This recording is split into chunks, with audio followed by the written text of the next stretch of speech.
name is Columbus Smith, and I'm chaplain for the NBA team, the Minnesota Timberwolves. And the message that I'd like to bring to you is a message from the book of Genesis. Genesis is the first book in the Bible, first book in the Old Testament, and it represents the beginnings. And there's a principle involved in Genesis that I would like to emphasize.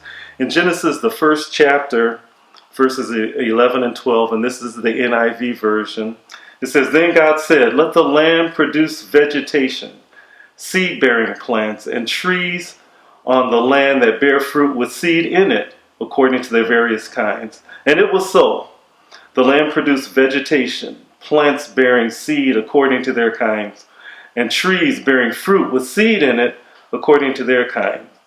And God saw that it was good."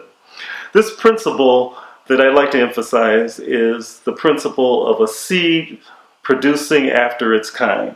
And I have here some seeds that I've had for years. A side note is that you have to plant seeds in order to receive the fruit and in order for it to grow. But I've had this packet of seeds, carrot seeds, and in order for me to get carrots, I have to plant carrot seeds.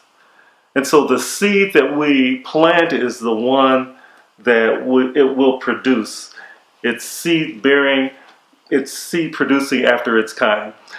Jesus used this very principle when he was teaching in Matthew, the 13th chapter.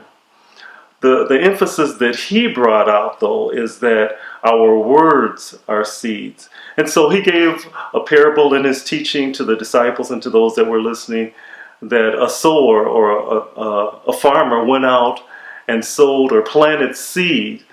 And so that seed that was planted was going to produce fruit and grow. Even though in his teachings he was talking about the ground that it is planted on will determine how it's going to grow.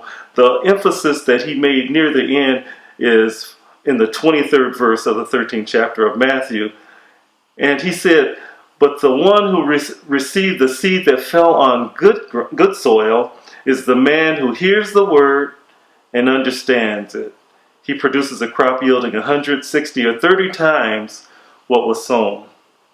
So our words are seeds, and more importantly, God's word is a seed.